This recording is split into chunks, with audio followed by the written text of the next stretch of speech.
Oke, kembali lagi dengan channel Edukasi Bersama. Hari ini saya akan membagikan informasi PNS pada bulan April naik gaji dan dapat rapelan. Wow, ini luar biasa ini. Rapelan apa ini?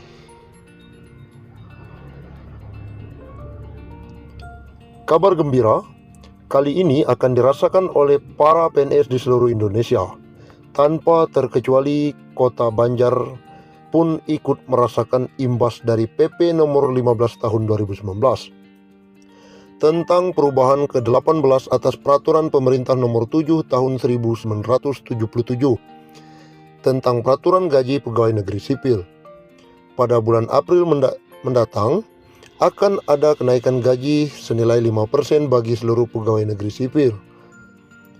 Kepala Bidang Pembendaharaan di BPPKAD Riani Dwi Setianingrum didampingi Kepala Badan Anggaran Asep Maulana menuturkan, jika kenaikan gaji tersebut akan dihitung per bulan pada Januari, meski suratnya baru ada bulan Maret sekarang. Ya, ada kenaikan gaji sebesar 5%. Awal April kita rapelkan dari bulan Januari, Februari, dan Maret, ungkap Riani. Gaji yang akan digelontorkan lewat dana alokasi umum atau DAU tersebut tentunya ada kenaikan. Anggaran di tahun termasuk gaji ke-13, gaji ke-14 CPNS 2019 sebesar 162 triliun. Sedangkan untuk penggajian kotor bulan Maret belum termasuk kenaikan 5%. Bagi 2.529 pegawai negeri sipil, sementara pada bulan April nanti anggaran yang dikeluarkan Pemkot dari dana DAU untuk penggajian pegawai setelah dinaikkan 5% menjadi sebesar 11.516 juta sekian untuk 2.523 pegawai, imbu Asep. Pengurangan jatah jumlah pegawai sendiri diutarakan Asep karena adanya penambahan jumlah pensiun yang ada di pemerintah kota. Tepatnya pada bulan April mendatang ada sebagian dari PNS yang sudah pensiun, jadi jumlah pegawai berkurang. Tetapi haknya yang 5% dari gaji tersebut akan diberikan, tambahnya. Dalam periode 1 tahun ini, pemerintah kota kini harus mengeluarkan sebesar 7.768 juta sekian. Namun hal tersebut tidak mempengaruhi anggaran, karena dalam penganggarannya selalu disisipkan dana tidak terduga. Jadi tidak akan ada defisit anggaran. Insya Allah tidak ada defisit, karena kita memiliki anggaran ekris sebesar 2,5% dari jumlah belanja pegawai untuk gaji pokok, tunjangan, untuk penganggaran belanja pegawai, untuk kebutuhan kenaikan gaji berkala, kenaikan pangkat, tunjangan keluarga, dan mutasi pegawai, ujar Asep kepada wartawan. Seperti yang diketahui, untuk golongan 1 yang awal masuk PNS gajinya sebesar Rp1.560.800, berbeda dengan golongan 1A yang sudah masa kerjanya 10 tahun sebesar Rp1.822.600. Golongan 2A awal masuk kerja gajinya sebesar Rp2.022.200, sedangkan golongan 3A masa kerja 0 tahun sebesar Rp2.579.400 dan golongan 4A sebesar Rp3.044.300. Setiap golongan memang berbeda-beda gajinya, dihitung kelasnya dan masa bakti bekerja sebagai PNS, pungkasnya.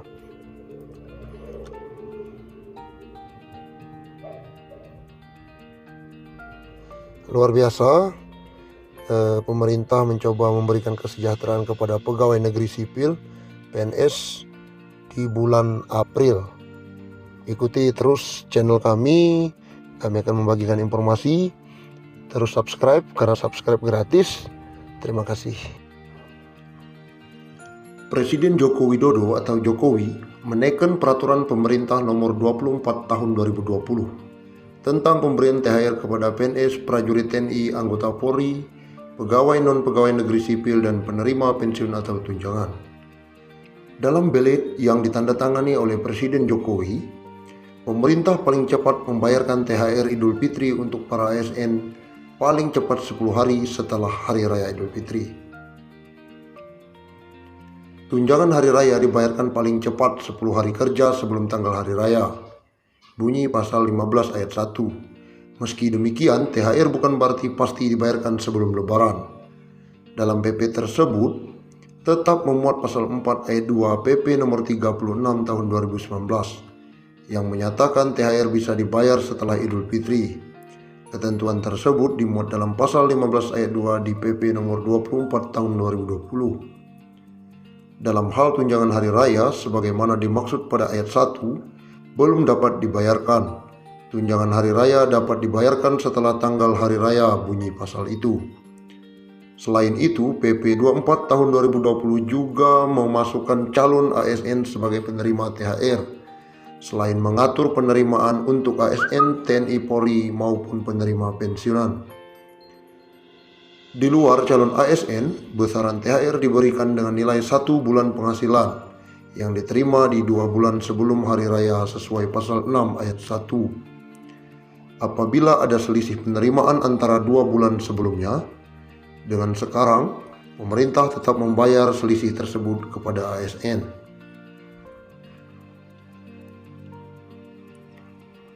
Khusus calon ASN, mereka hanya mendapatkan 80% dari gaji pokok PNS, tunjangan keluarga dan tunjangan jabatan atau tunjangan umum. Pemerintah memutuskan untuk kembali memperpanjang pelaksanaan kebijakan aparatur sipil negara bekerja dari rumah.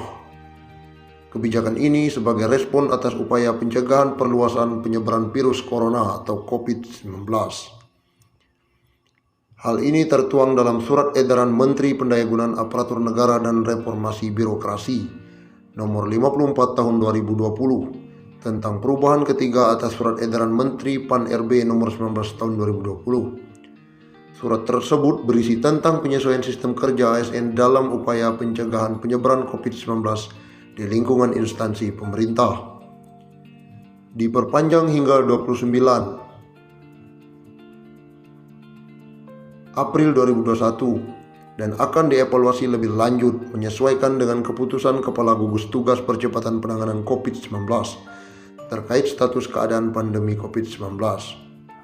Atmaji mengatakan di dalam surat edaran Menteri Pan-RB tersebut dijelaskan bahwa pelaksanaan work from home dilakukan di rumah atau di tempat tinggal di mana pegawai ASN tersebut ditempatkan atau ditugaskan pada instansi pemerintah. Melalui surat edaran tersebut, diberitahukan pula agar pejabat pembina kepegawaian pada instansi pemerintah memastikan agar penyesuaian sistem kerja yang dilakukan di lingkungan instansinya tidak mengganggu kelancaran penyelenggaraan pemerintahan. Selain itu juga tidak mengganggu pelayanan kepada masyarakat. Terkait dengan pembatasan sosial berskala besar, PPK pada instansi pemerintah diminta melakukan penyesuaian sistem kerja bagi ASN. PPK dapat menentukan ASN yang bertempat tinggal di wilayah PSBB untuk menjalankan WFH selama masa PSBB.